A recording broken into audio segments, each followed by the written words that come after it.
Saudara-saudara yang dikasihi oleh Tuhan Yesus Kristus, salam jumpa di dalam acara Di Tepi Mata Air yang Tenang.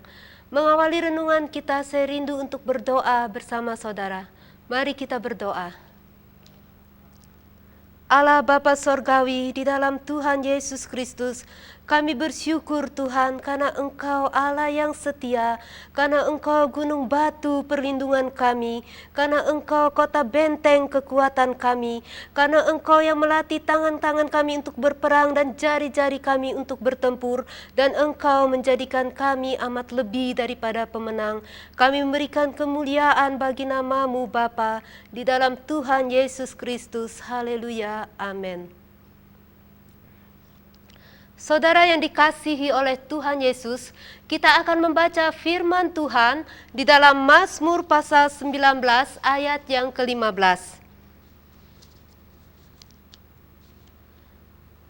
Mudah-mudahan engkau berkenan akan ucapan mulutku dan renungan hatiku ya Tuhan, gunung batuku dan penebusku.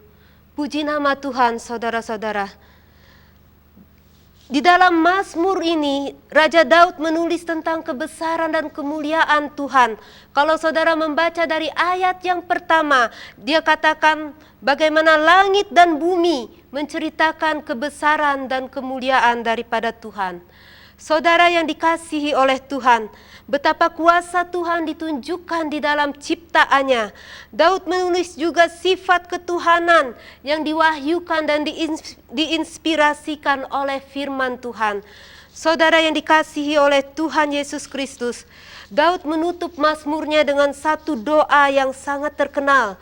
Dia mengangkat suaranya kepada Tuhan, dia menyembah kepada Tuhan, dan dia meminta Tuhan untuk mengendalikan hidupnya dan juga mengontrol hatinya. Saudara, pertama Daud berdoa supaya kata-kata daripada mulutnya itu diterima di hadapan Tuhan. Saudara, misalnya dalam satu hari saudara merekam seluruh pembicaraan saudara, kata-kata yang saudara ucapkan setiap hari. Lalu pada malam hari sebelum saudara istirahat, coba saudara memutar rekaman itu. Dan saudara mendengarkan kembali. Saudara, kita akan melihat apakah kata-kata yang kita keluarkan hari itu menjadi kesenangan bagi Tuhan. Apakah kata-kata kita hari itu sopan, ramah, penuh kasih, menyenangkan atau membangun saudara-saudara kita yang lain. Saudara, kita perlu berhati-hati menggunakan lidah kita. Daud terus berdoa, tidak hanya kata-kata yang keluar dari mulutnya, tetapi renungan daripada hatinya itu akan berkenan kepada Tuhan dan itu akan menyenangkan Tuhan. Dia mengetahui bahwa kata-katanya menunjukkan keadaan-keadaan atau perasaan-perasaan hatinya. Saudara-saudara yang dikasihi, di dalam Matius 12 ayat 35, firman Tuhan mengatakan apa yang ada di dalam hati itu yang dikatakan oleh mulut. Hati manusia itu ditentukan oleh perkataan-perkataannya. Puji nama Tuhan, saudara. Jika hati kita benar di hadapan Tuhan, maka kata-kata kita juga akan berkenan di hadapan Tuhan.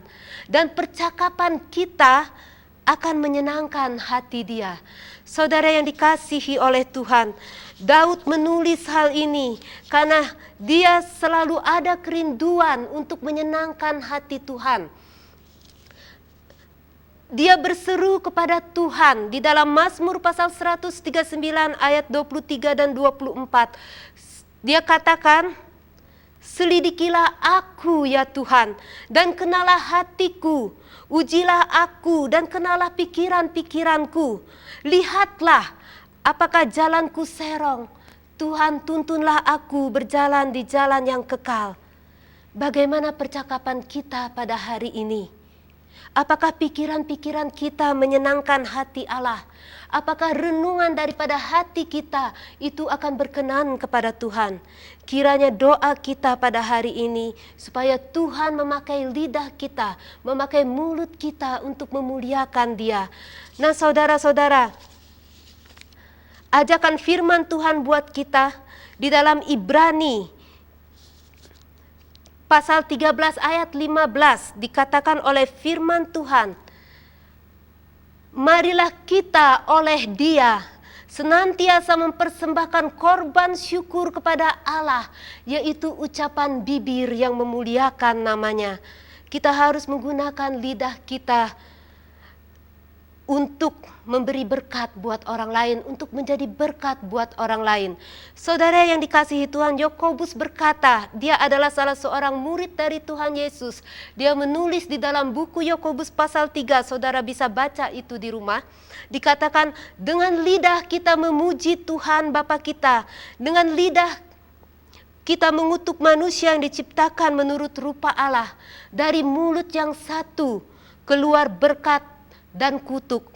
Hal ini saudara-saudara tidak boleh demikian terjadi. Yakobus menegaskan, adakah sumber memancarkan air tawar dan air pahit dari mata air yang sama?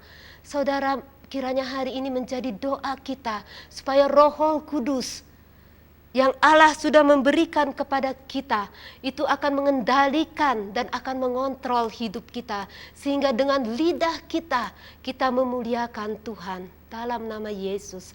Amin.